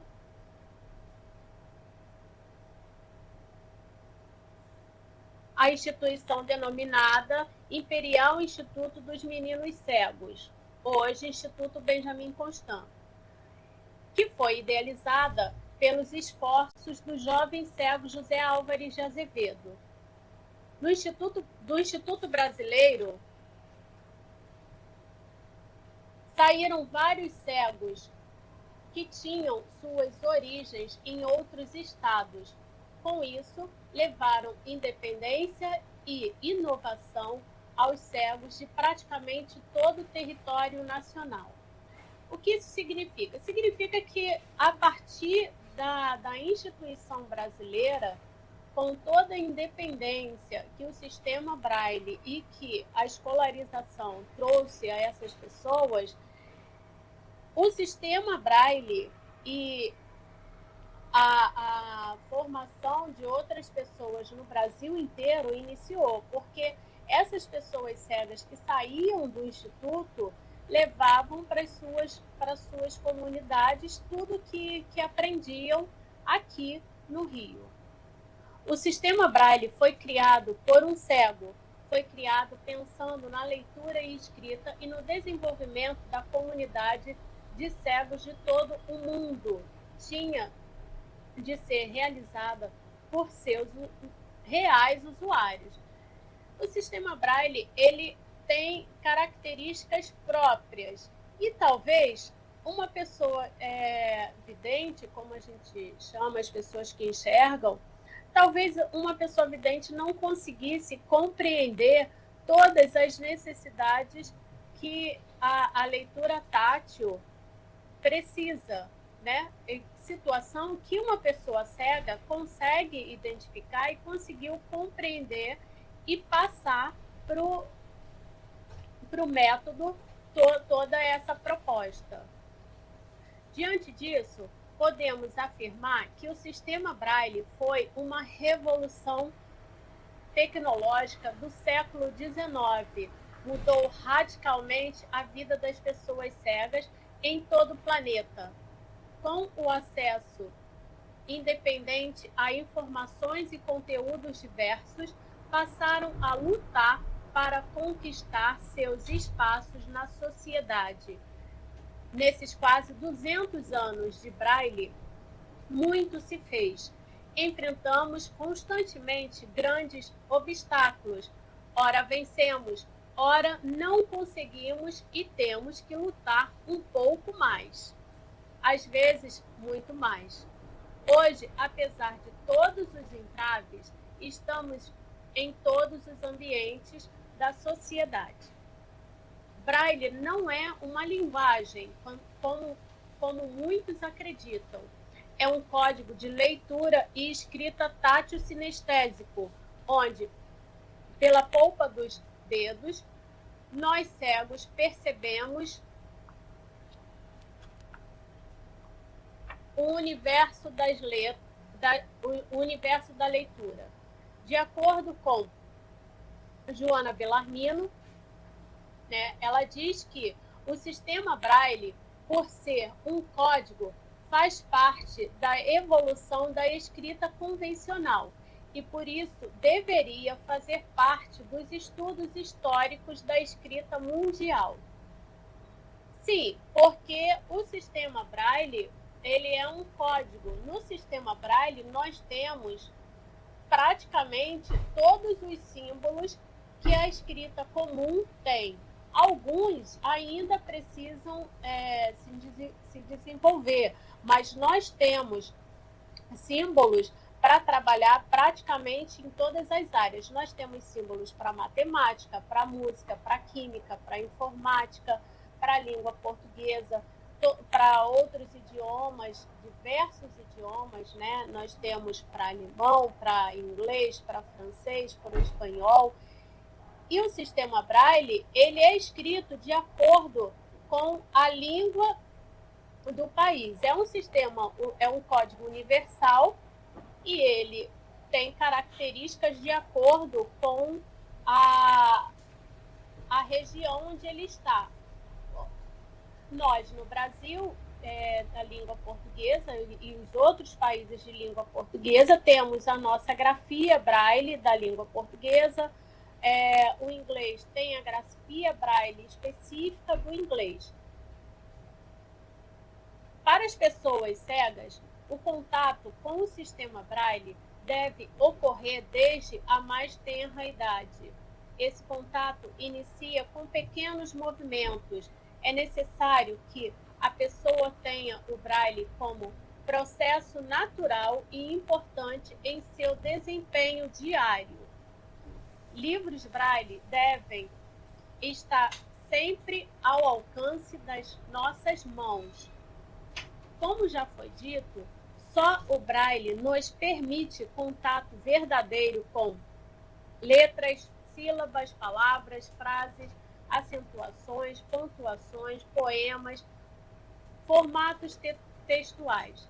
As habilidades adquiridas com o uso do sistema Braille proporciona aos usuários cegos mais agilidade e destreza na compreensão do mundo das coisas e das imagens. Pessoas que utilizam o sistema Braille desde pequenininho, pessoas que são trabalhadas com as habilidades que o Braille necessita, né? Pessoas que aprendem a enxergar com o corpo, aprende a ver com todo o corpo, né? Porque o tato não é só nas mãos, as mãos são as partes do corpo onde nós utilizamos para a leitura, mas nós sentimos com o corpo inteiro. Eu consigo sentir com o pé, eu consigo sentir com todas as partes do meu corpo quando eu aprendo a utilizá-lo para isso. Isso favorece no desenvolvimento, no desempenho das pessoas para a vida inteira. Ela consegue reconhecer objetos, ela consegue ter mais facilidade para compreender mapas, tabelas e por aí vai. E aí a gente passa a ter a tecnologia assistiva como ferramenta. E o que é isso? Podemos considerar o Braille uma dessas tecnologias? Tecnologias assistivas são todos os recursos que utilizamos em nosso dia a dia com o intuito de torná-los mais práticos e inclusivos. Esses recursos ganharam força após a Segunda Guerra Mundial, época em que, infelizmente, por causa dos confrontos, o mundo passou a ter uma enorme quantidade de pessoas com deficiências. São exemplos de tecnologias assistivas: rádio, TV, gravador, ferramentas para baixa visão. O gravador a gente não vê mais, né? Mas ele foi muito utilizado numa época. Hoje a gente até vê os gravadores digitais, ainda existe um pouco, mas os gravadores antigos a gente não vê mais. Baixa visão, xerox ampliada, computadores, equipamentos ópticos, telefones, máquinas de datilografia braille, termoforme. Termoforme é um recurso que nós utilizamos, no IDC nós utilizamos muito. É um recurso que, através do vapor, nós conseguimos transformar, fazer braille nas películas, né? São películas de PVC que nós utilizamos, e tem uma matriz, né? É feita uma matriz, e aí, por esse equipamento, a gente consegue transformar essa matriz em vários materiais braille.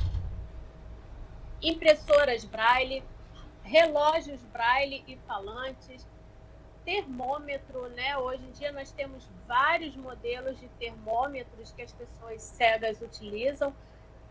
Existem os que falam, existem outros mais modernos que falam também, mas são mais atualizados, e outros produtos diversos. O sistema Braille também é muito utilizado por nós cegos na adaptação de muitos equipamentos atuais que apresentam teclados touch. Exemplos desses equipamentos são os eletrodomésticos, máquina de lavar, micro-ondas, todos são, em sua maioria, com teclado touch, teclado digital. E aí, rapidamente, a gente, às vezes com reglete e punção e uma fitinha, a gente faz as adaptações e consegue utilizar normalmente como qualquer pessoa. Também é usado para diferenciar materiais distintos, alimentos, temperos, cosméticos. E, segundo Antônio Borges, 2009, as pessoas com deficiências de qualquer lugar do mundo, em algum estágio da vida, vai precisar dos suportes das tecnologias assistivas. E essas tecnologias são influenciadas e modificadas pelas necessidades específicas de cada usuário. É o que eu falei, porque se eu preciso adaptar um equipamento na minha casa, se eu tenho um micro-ondas e eu preciso adaptar, eu vou fazer a adaptação que for mais interessante para mim. Então, eu posso pegar e fazer com o sistema Braille, com etiquetas e o sistema Braille. Ou eu também posso fazer com algumas bolinhas que a gente compra, bolinhas de silicone, que também são muito utilizadas, que a gente compra e coloca no local e ele fica perceptível ao tato. Esses dispositivos, infelizmente, na maioria das vezes, não são acessados por todas as instituições e muito menos pela maioria da comunidade cega. Em geral, são produtos com valores comerciais bastante elevados e fora da realidade orçamentária de seus consumidores. Vários desses produtos são importados. Nos últimos 18 meses, inclusive, tivemos grandes dificuldades para adquirir esses dispositivos, por questões de preços altíssimos e falta de condições para importá-los. Então, muita coisa que às vezes era necessário. Por exemplo, eu tive notícia de muita gente que precisava de termômetro, de aparelho de pressão, de aparelho para medir glicose, e não conseguia adquirir por conta de preço. No Brasil, nós cegos, a partir da década de 90, começamos a ter à nossa disposição todas as possibilidades que a tecnologia das máquinas com os computadores e a internet pôde nos oferecer. Só um minuto.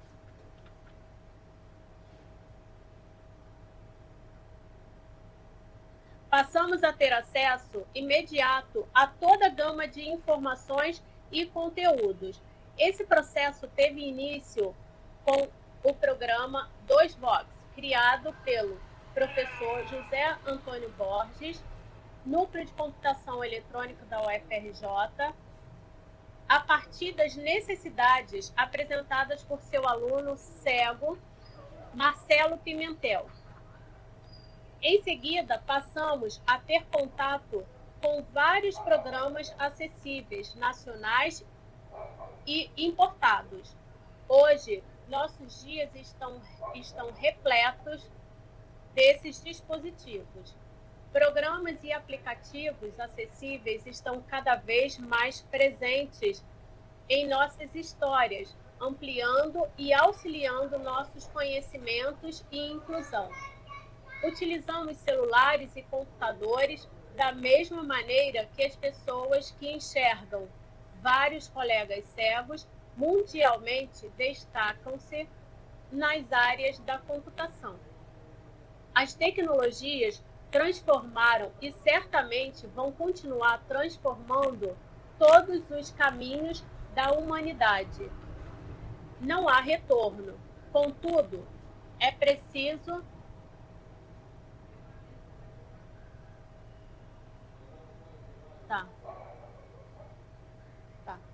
Contudo, é preciso equilíbrio. Não podemos considerar a tecnologia para nós cegos a solucionadora de todas as questões relacionadas à leitura e escrita. E com esse crescimento da tecnologia, nós começamos a ter um processo de desbrailização. E o que é isso? Desbrailização é um movimento que começa a dizer que o sistema Braille não é mais tão necessário, já que a tecnologia, para muitos, resolve todos os problemas. Mas essa tecnologia, ela não resolve todos os problemas. Por quê? Porque com a tecnologia, nós temos acesso a todas as informações imediatas. Mas essa leitura, ela é ouvida. A gente não consegue ter o acesso direto com os textos. A gente tem o acesso indireto.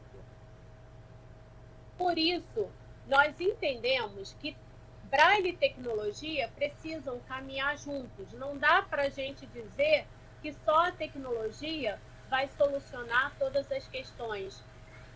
E hoje, o sistema Braille ele já evoluiu para o Braille eletrônico, que resolve muitas questões, mas ele só resolve as questões dos textos lineares. Quando a gente pensa em gráfico, tabelas, já fica complicado, porque por ele ser uma linha, por um equipamento ser uma linha, a linha Braille não consegue fazer essa leitura completa e fica difícil para o aluno compreender.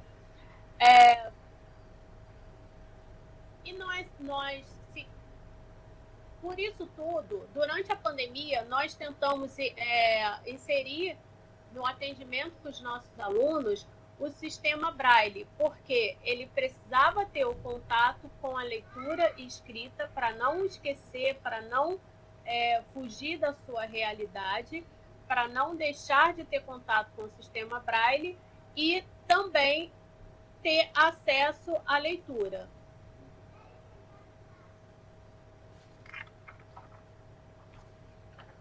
Nós entendemos que com a tecnologia, muitos livros que nós não conseguimos fazer em Braille, essa pessoa cega, ela pode ter acesso até mais rápido, porque a produção Braille, ela é demorada, então nem sempre um livro que uma pessoa deseja vai chegar na mão dela no momento que ela precisa. Mas essa criança, esse jovem, esse adulto, ele tem direito ao sistema Braille. Por isso, nós, no IBC, produzimos tantas obras e defendemos o uso do sistema Braille constantemente na vida das pessoas. É um direito que elas adquiriram e nada pode retirar isso delas, nem a tecnologia avançada. Bom, gente, eu fico por aqui. Eu agradeço a participação. Desculpa dar uma corridinha, mas o tempo ficou um pouquinho complicado. Obrigado a você, Jani, pela gentileza, pela palavra, pela apresentação, foram muito boas. Eu vou adicionar aqui de volta os nossos professores, o professor Fernando, o professor Ileia, e aí podem continuar, então. Estavam planejando, a professora Ileia tem mais alguma coisa para nos exibir, e depois um pouco da discussão. Eu acho que a gente pode começar pela pergunta e depois a gente encerra com os últimos slides. O que você acha, Fernando? E Geni? Pode ser. Eu já fui. Então, a pergunta é, na questão de material concreto adaptado, também ativa a mesma região cerebral da leitura? Não, porque a região cerebral da leitura é quando a gente faz a leitura em Braille. São os pontos em Braille que acionam a mesma região da leitura, porque você tem a correspondência entre o alfabeto Braille e o alfabeto que nós usamos. Aí é o mesmo ponto da região cerebral, tá? É na correspondência das letras, ok? Na área mesmo da leitura. Do material concreto adaptado, é outra região do cérebro que vai fazer esse acionamento, mas não a da leitura. Não sei se eu respondi. Tem mais alguma pergunta aí, Fernando? Perguntas não temos, professora. Temos vários comentários. Eu vou exibir alguns aqui. A Thelma, por exemplo, mandou esse aqui para vocês. A conscientização é fundamental para o enfrentamento da desbrailização. As minhas turmas de formação de professores sempre enfatizam a importância do Braille para a autonomia da pessoa conseguida. A professora Legal. Ela é da Federal de Campina Grande, no campus de Cajazeiras. Então, assim, ela botou várias mensagens defendendo o Braille, a importância do Braille, e dizendo que tem muitas, estaria aumentando o número de cegos, né, que analfabetos, ou então, no caso, que tem um contato menor com o Braille, mais tardio, mais deficiente com o Braille. Então, ela reforça bastante essa questão da importância do Braille e esse medo, né, da desbrailização. Infelizmente, a gente está retornando um tempo onde as pessoas escutam e não tem mais independência com a escrita e com seus pensamentos, né? Porque escrevem mal, leem mal, né? Ortografia muito problemática. É verdade. E aí volta... Pré-Braille, né? Exato, volta a isso que eu falo agora, ao pré-Braille em que você não tinha, a pessoa só tinha acesso por meio das questões orais. Sim. E aí ela não consegue fazer a tal leitura profunda, né? Que eu estava falando, você não consegue se aprofundar, fica muito difícil, né? Você não consegue fazer as suas inferências ali. Obrigada, Ítalo. Muito obrigada pelo elogio. Obrigada. Gente, muito obrigada pelas mensagens, a gente agradece, é um trabalho muito gratificante que a gente faz no Instituto. Esse nosso grupo é um grupo muito coeso, né? Nós somos 3 aqui, mas temos mais 7, né? Mais 7 pessoas que fazem parte do GEPA. E aí o que eu quero compartilhar com vocês rapidamente para a gente encerrar é... Deixa eu pegar aqui. Eu não errar agora, viu, Thales? Eu não vou errar. Eu espero. Quando você compartilha ideia, Eu compartilho aqui. Só fala assim, convidar, né, as pessoas, claro, passando a pandemia, essa parte mais complicada, mas que possam entrar em contato com a gente também, conhecer quem puder, né, conhecer o IBC, termos um maior prazer de mostrar o Instituto, o que a gente faz, o trabalho desenvolvido, não só por nós, mas em inúmeras divisões, em 5 departamentos do Instituto, assim, que ele é muito maior do que as pessoas pensam, e tem uma importância muito maior, assim, a gente produz muito mais do que as pessoas imaginam. Então, para ter essa diversidade, essa riqueza que tem dentro do IBC. E aí eu trouxe para vocês aqui só um acompanhamento nas nossas redes sociais do nosso trabalho no GEPA. Aqui, se vocês apontarem a câmera do celular, podem escanear diretamente o QR Code do grupo de pesquisas, que é o nosso blog. Aqui também escaneando o QR Code, o manual de adaptação que nós elaboramos no GEPA. As nossas redes sociais, escaneia e segue logo, né? Lá no Instagram. Não vai escanear e segue logo. Na adaptação do Instagram e também no Facebook. Eu sei que eu estou passando rapidinho, porque eu estou com um pouquinho de receio por conta da hora, né?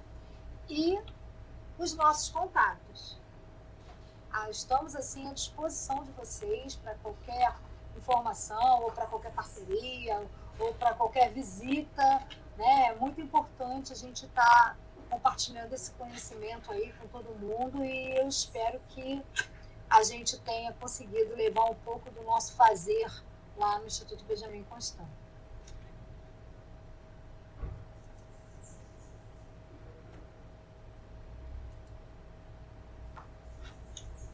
É isso, gente. Aqui foram exibidos os slides, professora. Então, se quiserem aproveitar esse momento para um comentário final, alguma coisa que queiram falar, pode ficar à vontade também para o pessoal, né, que está nos acompanhando. Geni, pode falar aí. Fala você, a nossa estrela aqui. Tá. Não. Eu só queria deixar como mensagem final que as pessoas que nos escutam, que trabalham com produção de material, ou que trabalham com cego, ou que sejam da área de educação em geral, ou de qualquer outra área, que entendam a tecnologia como algo necessário na vida das pessoas, independente delas serem cegas ou não serem cegas, né? A tecnologia é um recurso que veio para modificar as nossas vidas.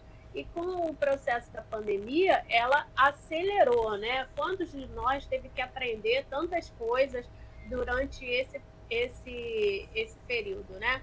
Eu mesmo aprendi, sei lá, diversas coisas, né?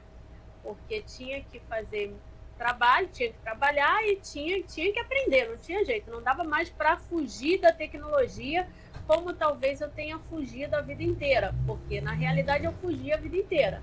De repente descobri que tinha que me inserir nesse mundo. Não me inseri totalmente ainda não, mas já aprendi bastante coisa. Até porque a Ileia me faz aprender, né, gente? Ela aprende e me ensina, graças a Deus. Mas essa tecnologia, ela precisa ser com equilíbrio, ela precisa ter cuidado, porque nem todos têm acesso, ela não atende a todas as pessoas, né? Independente de deficiência ou não, ela não chega a todos os lugares, a todas as casas, a todas as escolas. E para nós cegos, ela, como nós falamos, ela não atende a todas as nossas necessidades, né? Ela deve caminhar junto com o sistema Braille, que é fabuloso, que foi uma revolução para o tempo, né? Para o século XIX, o sistema Braille foi uma revolução, mudou totalmente a história mundial das pessoas cegas. Luiz Braille era muito além do tempo, era inteligentíssimo e usou dessa inteligência dele para mudar a vida de todos nós. E é importante que a gente compreenda isso. Para algumas pessoas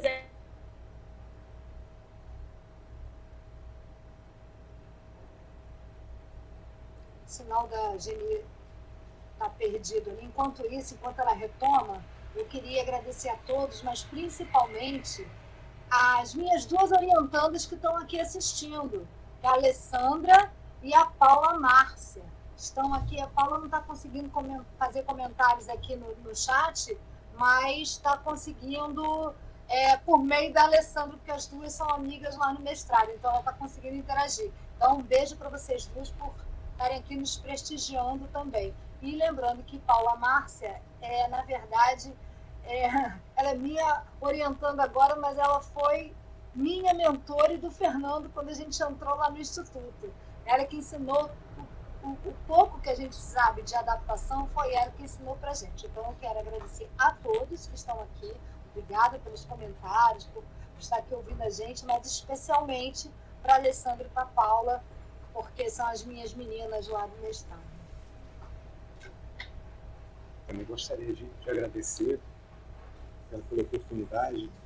Foi uma tarde muito bacana, muito enriquecedora, que me colocaram nos comentários, e reforçar mesmo a questão do Braille, reforçar a importância do Braille. A gente está nesse contexto da pandemia, que ele veio a mostrar também que criamos uma nova exclusão. E criamos não, que está cada vez mais claro uma nova exclusão, que é a exclusão digital. Então, você tem essa questão toda dos novos recursos, que são muito bons, são excelentes, e que vão agregar ao Braille na questão da aprendizagem das pessoas cegas, da autonomia delas, todas aquelas palavras que nós colocamos no início da nossa fala, porém, não está acessível a todos. Não, a questão do preço, mesmo das condições técnicas, que não são as mesmas em todos os locais do país. A internet da Geni caiu agora. Assim, por sorte caiu agora, porque antes dela falar, estava caindo direto. Então, assim, a gente estava aqui tenso, achando que não teria, a internet da Geni não daria conta na hora da fala dela. Por sorte deu. Né? Que bom que deu. Né? Mas já pensou se não desse? O quanto que vocês não perderiam de conhecimento, de experiência, de prática? Né? Por mais que a gente fala, nós somos videntes. Nós começamos a lidar com pessoas sérias assim que entramos no DC em 2013. A Geni tem uma experiência, conhecimento, uma sabedoria muito maior do que a nossa. Agora, Fernando, ela está no lugar de fala dela, né? Exatamente. Como a gente diz agora que virou moda essa expressão, ela está no lugar de fala dela. Eu acho que ela falar sobre isso fala muito mais do que nós falarmos sobre. Perfeito. Também mandar um beijo especial para a Paula, que foi nossa mentora, nossa tutora, nossa mãe lá dentro do IBC, na nossa entrada. Assim, a gente fica muito contente com seus elogios, com suas palavras, que a gente sabe que são sinceras. E tem muito da Paula aqui na nossa fala. E de todo mundo do IBC também, das pessoas que trabalham com a gente. Com certeza, verdade. Bem, eu só tenho aqui a deixar a minha enorme gratidão pelo momento, pela oportunidade. Para mim é um privilégio estar ao meio de vocês, ter ouvido todos esses relatos, essas experiências, essas informações que às vezes parecem tão distantes, mas que são tão necessárias para a nossa sociedade, né? É uma pena que a internet da Geni caiu agora no finalzinho, para a gente dar aquele abraço bem caloroso nela, à distância. Mas deixo então meu abraço caloroso à professora Iela. Caloroso também para você. Obrigado por tudo. Obrigado pelo suporte, pelo apoio. Primordial no nosso suporte. Muito obrigada. Parabéns. Fico muito feliz que dê tudo certo. Deixo o meu abraço à Geni quando falarem com ela. E aqui também deixo o meu abraço também a todos que nos acompanharam nessa tarde. Hoje que acaba o nosso Conedu virtual. Quem sabe no próximo ano nos encontramos presencialmente. né, numa edição presencial, mas em nome da Realiza, em nome da organização do Comedor, agradecemos e deixamos, né, que novos tempos, novas esperanças surjam para todos nós. Muito obrigado. Muito obrigada, Thales. Muito obrigada Obrigado, a todos. Obrigada, Fernando. A Jenny voltou. Eu acho que vai dar para ela fazer uma palavra final agora. A Luísa Luzinha. Está com chave de ouro. É isso, gente. É só que todos tenham muito Braille ainda pela vida, que o Braille seja valorizado. É isso. Acho que é isso que a gente defende, precisa continuar defendendo, lutando. Que cego tenha emancipação, porque o sistema Braille dá essa emancipação e essa autonomia para todos. E como a gente disse, democrático. Então, que Braille e tecnologia sigam juntos. Assim seja. Eu estava deixando meu abraço com os meus colegas, mas agora estou dando um abraço em vocês, Jenny. Obrigada, um abraço para vocês também. Tchau, pessoal. Encerramos Não, aqui a nossa até o programação. 2022. Até o ano que vem. Vou passar aqui a nossa gente. vinheta para a gente ficar com gostinho de quero mais para o próximo ano. Tá certo.